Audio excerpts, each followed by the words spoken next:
Market లో invest చేసి మీ డబ్బులు డబుల్ చేసుకోవాలనుకుంటున్నారా? సుందరరామిరెడ్డి గారి లైవ్ సెమినార్ కి అటెండ్ అవ్వండి. నమస్తే రమగారు. నమస్తే జయ. రమగారు, ఏదైనా మంచి చందమామ కథ ఒకటి చెప్తారా? గూని పెళ్లి కొడుకు కథ బాగుంటుంది సరదాగా. చూడండి, మనకి పాత దేవాలయాలు చూడాలంటే భలే ఆసక్తిగా అనిపిస్తుంది కదా, అట్లా పాత కథల మీద ఆసక్తి ఉంటుంది. అవును. పూర్వం ఒక రాజుగారు ఉండేవారు, శూరసేనుడు. ఈ శూరసేనుడికి భార్య గతించింది, ఒక పిల్ల మాత్రం ఉండేది, ఇందుమతి అమ్మాయి పేరు. బాగుంది. ఇలా చాలా యాక్టివ్, అన్నీ తెలుసుకోవాలి పిల్ల. ఈ ఇందుమతికి ఒక దాది ఉండేది, ముసలవ్వ, ఒక మీడియం ముసలితనం అనమాట. పిల్ల ఏది అడిగినా చెప్పేది. అదేమిటి, ఇదేమిటి, ఇదేమిటి, దీన్ని ఏమంటారు, ఇది అక్కడ ఎందుకు లేదు. పిల్లలకు బోళ్ళని శంకలు వస్తుంటాయి కదా, అవునవును. అసలు శంకలు చాలా ఎక్కువ, ప్రశ్నలు ఎక్కువ. అయితే ఏమైంది, ఒకసారి తోటలో తిరుగుతున్నారు. పిల్ల ఒక 7 ఏళ్ల పిల్ల, అప్పటికి 7 ఏళ్ల పిల్ల తిరుగుతుంటే దానికి తొండ ఒకటి చెట్టు మీద పాకుతూ కనపడింది. దానికి బుడతలు, చిలకలు అవన్నీ తెలుసు. అదేమిటి అది అని అడిగింది. అదేం చెప్పిందంటే, దీన్ని తొండ అంటారు, ఇది వరకు కొండలంత ఉండేవిటి అవి, అయితే భూదేవి వీటి బరువుని మొయ్యలేకపోతున్నాను అని బ్రహ్మదేవుడికి మొరపెట్టుకుంది. అందుకని అవి సైజు పెరగకుండా అంతే ఉండేలాగా చేశాడు. పుట్టినప్పుడు ఇంత ఉంటుంది, తర్వాత ఇంత అవుతుంది, అంతే ఉంటుంది. తొండ ముదిరితే ఊసర వెళ్ళి అవుతుంది అంటారు, ఊసర వెళ్ళి కూడా అంత అవ్వదు, అది కూడా అంతే ఉంటుంది అని చెప్పింది. చెప్పేసరికల్లా ఆ తొండని పుచ్చుకుని ఆడుతూ ఉండేది. పుచ్చుకునేది. పిల్లలు చిన్నతనంలో భయమే ఇది కదా. ఏం చేసింది, వాళ్ళ నాన్న మంత్రులు అందరూ కూర్చొని మాట్లాడుకుంటుంటే ఈ తోటలో నుంచి ఓ తొండ పిల్లని పుచ్చుకెళ్ళి ఆ చేతి మీద అటు ఇటు పోతే కిలకిల్లాడుతూ తీసుకెళ్ళి నాన్న ఒళ్ళో పడేసి, నాన్న అదాట బల్లి తొండ అవి మీద పడితే కంగారు పడరు, ఆయన లేచా అని కంగారు పడ్డాడు, గోలు పెట్టేశాడు. పిల్ల అడిగింది, అంత చిన్న తొండకి భయపడతాం ఏంటి నాన్న, నీకు ధైర్యం లేదా అంది. ఆయన కొళ్ళు మండిపోయింది, కోపం వచ్చేసింది. కూతురు వచ్చేసరికి అలా కసిరేసాడు పిల్లని. కసిరేసి అది నిలదీసింది. ఊరుకోలే పిల్ల, చిన్నది కదా, ఇంతే ఉంది, దాన్ని చూసి భయం ఏమిటి అనేసరికల్లా ఆయన చిరాకొచ్చి, తొండ నీ అంత అయ్యాక చేస్తాను నీకు పెళ్ళి అన్నాడు. ఊరికే ఒక ఇరిటేటింగ్గా ఏదో ఒకటి మాటలు, నీ పెళ్ళి అవుతుంది, నీ పెళ్ళి అయితే బుద్ధి వస్తుంది, ఇలా మాట్లాడతారు కదా, అట్లా. ఈ వాదనలో తొండ నీ అంత దయ్యాక పిల్లకి నీకు పెళ్లి చేస్తాను అన్నాడు. అనగానే మంత్రులు హాహాకారాలు చేశారు. ఏమిటి మహాప్రభు, ఇలా పిల్లని ఇంత మాట అంటారా, తొండ ఎంతే ఉంటుందంటే అది పెరగదు, తొండలు పెరగవు కదా, పిల్ల పిల్లలా ఆపుతాము, పైగా ఏదో చిన్నపిల్ల సరదాగా చేసింది అనేసరికల్లా ఆయన బిగిసిపోయాడు రాజు. నేను అన్న మాట అంటే మాటే, ఫిక్స్ అయిపోయాడు. నేను అన్నాను కాబట్టి అంతే చేస్తాను అన్నాడు. ఈ తొండని కాపలాగా ఏంటి, దాన్ని పెంచండి, అది పెరిగితేనే పిల్లకి పెళ్ళి. అయ్యో రామ, ఇప్పుడు ఈ పిల్ల ఎంత ఉందో తొండ దీనంత అవ్వాలి, అప్పుడే పెళ్లి చేస్తా. అయితే ఏమైంది, అయ్యో దాది ఏడ్చింది. అయ్యో పిల్ల ఇందువు నీకు పెళ్ళి అవదే అమ్మా అని ఏడిచింది. ఏడిచి ఎందుకు అవదు, తొండ పెరగదు అంది. అనేసరికల్లా బ్రహ్మదేవుడి శాపం, ఆ తొండలు పెరగవమ్మా, ఇంతే ఉంటాయి అంటే, సరే బ్రహ్మదేవుడికి దండం పెడతాని రోజు బ్రహ్మదేవుడా నాకు పెళ్ళి అవ్వాలంటే ఈ తొండ పెరగాలి అని దండం పెట్టేది ఆ బొడ్డది. పెడితే పెట్టగా విచిత్రంగా ఈ తొండకి ఏదైనా ప్రాబ్లమో లేకపోతే బ్రహ్మదేవుడే ఇది ఈ పిల్ల మొర విన్నాడో తెలియదు కానీ ఆ తొండ ఇంత పెరిగిపోయింది. అది పెరిగేసరికల్లా బాగా పెద్దదైంది, తొండ పెద్దదైపోయింది, పిల్ల పెద్దదైంది. పిల్లకు 15-14 ఏళ్ళు వచ్చాయి. 14 ఏళ్ళు వస్తే పెళ్లి చేస్తారు కదా, 15 ఏళ్ళు వస్తే అబ్బో పిల్ల పెద్దదైపోయినట్టు. సరే, అక్కడి నుంచి మంత్రులంతా చూసుకుని, మహాప్రభు అమ్మాయికి స్వయంవరమో కళ్యాణపు పత్రికలు పంపటమో చేయొచ్చు, తొండ బాగా పెద్దదైందండి అన్నారు. అనేసరికల్లా రాజుగారికి ఆయన అనేసాడు కానీ ఒక 6 నెలలు పోయేసరికి ఆయనకే దిగులు పుట్టింది. అయ్యో పిల్లకి పెళ్లి కాదు ఎట్లాగరా దేవుడా అని. కొంచెం తొండ పెరుగుతుంటే సంతోషపడ్డాడు. ఇంత మటుకు వచ్చాక ఏమన్నాడు, సరే ఆ తొండని చప్పి దాని గుండెని చీల్చండి, గుండెని తీసి బయట పెట్టండి, అది ఏ జంతువు గుండో ఎవడు చెప్తాడో వాడికిచ్చి నా పిల్లనిచ్చి పెళ్లి చేస్తాడు. తొండ గుండెకాయని తొండది అని ఎలా గుర్తిస్తారు, దిక్కుమాలిన ఇది కదా, పిచ్చిరాజు. అక్కడి నుంచి ఏం చేశారు, ఈవిడ మళ్ళీ బెంగ పెట్టుకుంది దాది. అయ్యో ఇలా కుదురుతుంది, తప్పు, ఇది చేయలేరు. సరే ఏమనుకుంది చూద్దాం, ఆలోచిద్దాం అనుకుంది. తొండని చంపేశారు. చంపేసి దాని గుండె చీల్చి దాని గుండెకాయని ఒక గాజు పెట్టెలో భద్రం చేశారు చెడిపోకుండా. అక్కడి నుంచి దేశాల రాజకుమారులకి కబుర్లు వెళ్ళినాయి. వచ్చిన రాజకుమారులు అందరూ సూపర్లు. ఈ మన దాది ఒక్కోడిని రాజకుమారిని అట్లా చూసొచ్చి, చిలకలగుట్ట రాజకుమారుడు ఎంతో బాగున్నాడు, మన ఇందుకి సరైన జోడి, అని అనుకుని తనకి అంతఃపురంలో పనిచేసేందుకు 4 గూని వాళ్ళు ఉన్నారు. అంతఃపురంలో ఆడపిల్లలు ఉండే చోట తృతీయ ప్రకృతుల్ని కానీ అవును. గూని అవిటి అలాంటి వాళ్ళని కానీ అవయవ లోపాలు పెట్టేవాళ్ళు. ఉన్న అవయవ వాళ్ళని. లోపాలు ఉన్న వాళ్ళని, కళ్ళు సరిగ్గా కనపడని వాళ్ళని, తేలిగ్గా పనిచేయగల అలా పెట్టుకునేవాళ్ళు. ఈ గూని వాళ్ళల్లో ఒకరిని పిలిచి, ఒరే గూనివాడ నువ్వు ఒక పని చెయ్యి, మరి చిలకలగుట్ట రాజకుమారుడు ఉన్నాడు, అతని దగ్గరికి వెళ్ళి ఈ గుండె తొండది అని చెప్పు. అతను చెప్పేస్తాడు.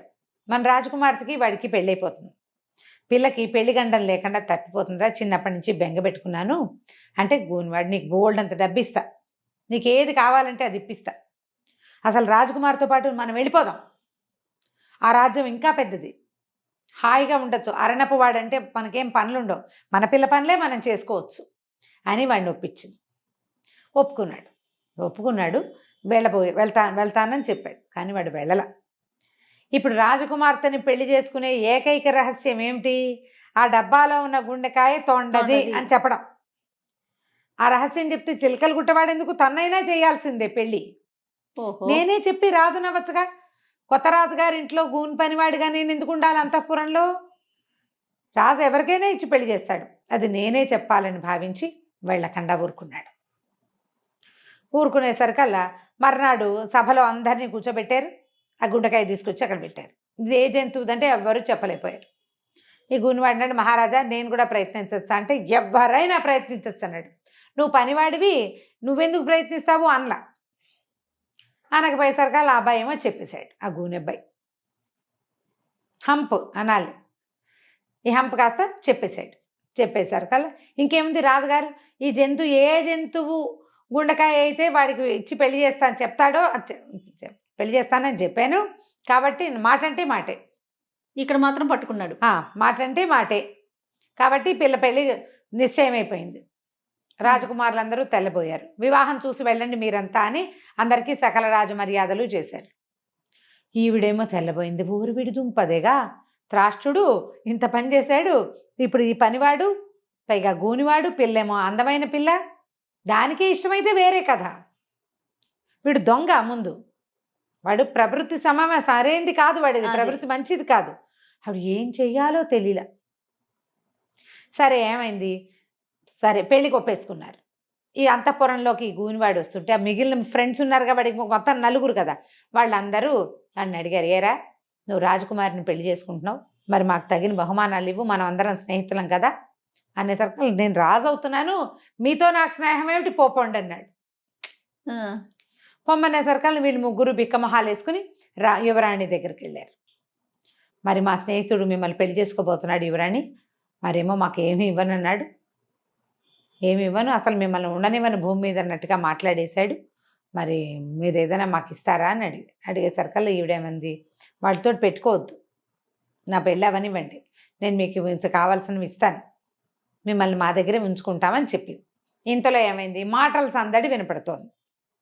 రాజుగారు పెళ్లి కొడుకు అంటే ఆ హంపబ్బాయి ఇద్దరు వస్తుంటే ఈవిడేం చేసింది, అంతఃపురానికి ఈ అమ్మాయి ఉన్న గదికి ఒకటే తలుపు ఉంది, వీళ్ళని ఇంకో చోటకి పంపలేక పెద్ద భోషాణం పెట్టుంటే, ఒరే మీరు 3 ఇందులో దాక్కోండి, మా నాన్నను అతను చూశారంటే ఏమంటారోను అని ఎక్కిచ్చింది, మూత పెట్టేసింది. వాళ్ళిద్దరూ లోపలికి వచ్చారు. రాజు ఆడిన మాట తప్పకపోవటం, ప్రజల్లో అందరిలోకి మనకి ఎలాంటి ఇవి ఉంటాయి, గూనెబ్బాయిని పెళ్లి చేసుకొని అది నేను వనకూడదు, పతివ్రత ధర్మాన్ని పాటించాలని కూతురికి 1 గంట బోధించాడు.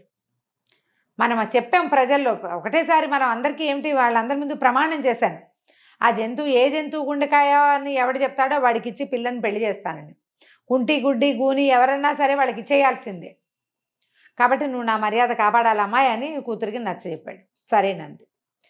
ఇద్దరు వెళ్ళారు. వాళ్ళు వెళ్ళడానికి 1 గంట 2 గంటలు పట్టేసరికల్లా సరే భోషాణం పెట్టి తీసింది. వాళ్ళు వెళ్ళాక ఆ లోపల కూర్చునున్న 3 ఊపిరాడక చచ్చిపోయారు. నిర్ఘాతపోయింది రాకుమారి. ఏమిటో వీళ్ళకి హెల్ప్ చేద్దామనుకుంటే వీళ్ళు కాస్త పోయారు, బహుమతులు ఇద్దాం అనుకుంది. ఇప్పుడు ఏం చేయను, గబగబా దాదిని పిలిచింది. దాది కొంప మునిగిపోయింది, ఇదిగో చూడు ఇలా అయ్యింది అని చెప్పేసరికల్లా సరే ఇప్పుడు దాది ఏం చేసింది, నువ్వు మాట్లాడబాక, తెల్లవారే లోపల వీటి సంగతి చూస్తాను నేను అని చెప్పేసి ఒక శరీరాన్ని బయటికి తీసింది, ఒకటి బాడీని. తీసి ఒక గోను సంచిలో మూట కట్టి అక్కడి నుంచి సముద్ర తీరంలో ఉండే ఒక జాలర్ అబ్బాయిని కేకేసుకొచ్చింది. అబ్బాయి, నువ్వు చాలా బలశాలివి, మరి ఇక్కడ ఒక చిన్న ప్రమాదం జరిగింది, రాజుగారికి ఇప్పుడు పెద్దని అమ్మాయి గారి పెళ్ళి, తెలిస్తే బాగుండదు, నీకు ఎత్తుకెత్తు ధనం ఇప్పిస్తా రాజకుమారి చేత, ఈ మూటను సముద్రంలో పారేసి వచ్చాయి, పారేసి మళ్ళీ అంతఃపురానికి రా అని చెప్పింది. ఆ మూట మోసుకెళ్ళాక ఏం పారేస్తున్నారో చూద్దామని మూట తీశాడు. లోపల ఒక గూని అబ్బాయి కనపడ్డాడు. రాత్రిపూట కదా, ఒక వ్యక్తి వాడు గూనిగా తెలుస్తోంది. సరే మూట కట్టి పారేసేసాడు. అంతఃపురానికి వచ్చాడు. అక్కడ మళ్ళీ ఇంకో మూట కనపడింది. పారేసిన మూట మళ్ళీ వచ్చింది. ఏంటబ్బా విచిత్రం అనుకుని రెండోది కూడా పట్టుకెళ్ళాడు. అప్పుడు దాది ఏం మాట్లాడలా, ప్లాన్ అది. అదే అదే అదే. అక్కడి నుంచి వాడు పారేసి మళ్ళీ వచ్చాడు అంతఃపురం. మళ్ళీ కనపడింది మూడో మూట. ముగ్గురు కదా, మూడో మూట. ఓరి గూని వెదవా, నేను నిన్ను పారేస్తే మళ్ళీ వస్తున్నావు, ఎట్లాగురా నీ సంగతి అని చెప్పేసి మళ్ళీ తీసుకెళ్లి మూటను పారేశాడు. నాలుగోసారి వెనక్కి వచ్చాడు. వచ్చేసరికి పెళ్లి కుమారుడు ఉన్నాడు కదా, ఈయన ఏం చేస్తున్నాడు, అప్పుడే మెట్లెక్కుతున్నాడు. మెట్లెక్కుతుంటే ఈ బలాఢ్యుడైన జాలర్ అబ్బాయి ఏమనుకున్నాడు, హౌరవురా 3 సార్లు మూట కట్టి పారేసిన మంచి బట్టలు వేసుకుని వెళ్తున్నాడు గూని వెదవా, వీడి సంగతి చెప్పాలని ఏం చేశాడు, వెనక నుంచి అధాటన కొట్టాడు ఒక దెబ్బ. వాళ్ళు చంపితే చావట్లా, నువ్వు నా చేతి దెబ్బకి చావకేం చేస్తావు, నేను ఆంజనేయ స్వామి భక్తుణ్ణి అని చెప్పి నా ఫటాఫటా కొట్టేశాడు. కొట్టేసరికల్లా అయిపోయింది. పక్క నుంచి చూస్తోంది కొట్టడం. ఏమిట్రా నాయన ఇంత పని చేసావు అనేసరికల్, కాదు బామ్మ అది నేను 3 సార్లు పడేశాను, మళ్ళీ వచ్చాడు, వీడి సంగతి చెప్దామని నేనే కొట్టాను, నీ వల్ల కావట్లేదు, వాడు వచ్చేస్తున్నాడు, పట్టు సంచి పట్టరా వీడిని కట్టేద్దామని కట్టేసి తీసిపోయాడు. పడేసి ఈసారి వచ్చాక ఏమీ లేదు. ఇప్పుడు 4 బాడీలు వాడు పారేశాడు, కానీ వాడు పారేసింది ఏమిటి ఒకటే అని వాడి భావన. ఇప్పటికీ కూడా మరి అంతేగా, వాళ్ళు నలుగురని వాడికి ఏం తెలుసు. అక్కడి నుంచి వాడికి డబ్బులు ఇచ్చి పంపేశారు. తెల్లవారింది, పెళ్లి కొడుకు రాలా, లేడు పెళ్లి కొడుకు. మొత్తం అంతా వెతికిచ్చారు ఏమైపోయాడు అని. ఏమైపోయాడు అని వెతుక్కున్నారు. వెతుక్కుంటే దాది ఏం చెప్పిందంటే, మీరు ఆ బాయికి ఇద్దామనుకున్నారు, వాడు ఆనందంతో ఎగిరి రాత్రి మద్యం తాగాడు, మెట్లు జారి పడిపోయాడండి, పుసుక్కుని పోయాడు, వాడి ప్రాణం ఎంత. పెళ్ళైతే చేద్దామనుకున్నాం కానీ అప్రదిష్ట మనమే ఏదో చేశామనుకుంటారని నేను సముద్రంలో పారేయించాను, కాబట్టి వేరే పెళ్లి కొడుకు ఇచ్చి పెళ్లి చేస్తున్నామని చెప్పేద్దాము, అతనే వద్దన్నాడని ఒక ఉత్తరం రాసుకుందాం మనమే. నాకు తెలిసిన విషయం చెప్పాను కానీ రాజకుమారిని పెళ్లి చేసుకునే ఉద్దేశం లేదు, అమ్మాయిని అనురూపమైన వరుడికి ఇచ్చి పెళ్లి చేయండి, ఇది నా అనుమతి, పోటీలో గెలిచిన వాడిగా ఇది నా అనుమతి అని ఉత్తరం రాయించి ఇగో పెళ్లి కొడుకే రాశాడు అని చెప్పి చూపించేశారు. అదే కదా. అక్కడి నుంచి చిలకలగుట్ట రాజకుమారుడు మన ఇందుకు సరిపోతాడండి, ఆ పిల్లాడికి ఇచ్చి పెళ్లి చేసేయండి అని వాళ్ళు ఒప్పుకున్నారు. అమ్మాయికి నచ్చిన వాడికి ఇచ్చి పెళ్లి చేయాలని. అమ్మాయికి చిలకలగుట్ట వాడు బాగున్నాడమ్మా అని దాది నాన్న ఇద్దరూ చెప్పారు. చక్కగా ఇందుమతి స్వయంవరం అయిపోయింది. నలుగురు కాస్త అత్యాశ పడ్డందుకు, ఒకడు ఆశపడ్డందుకు పాప మిగిలిన వాళ్ళు కూడా పోయారు, వాళ్ళు ముగ్గురు కూడా పోయారు. ఇది హాస్య కథగానే తీసుకోండి కానీ అంతకంటే ఇంకో రకంగా ఆలోచించండి. అంతే కథ కంచికి చాలా బాగుందండి. దాది ఐడియా సూపర్. అదే. రైట్ రమ్మ గారు, నమస్తే. నమస్తే.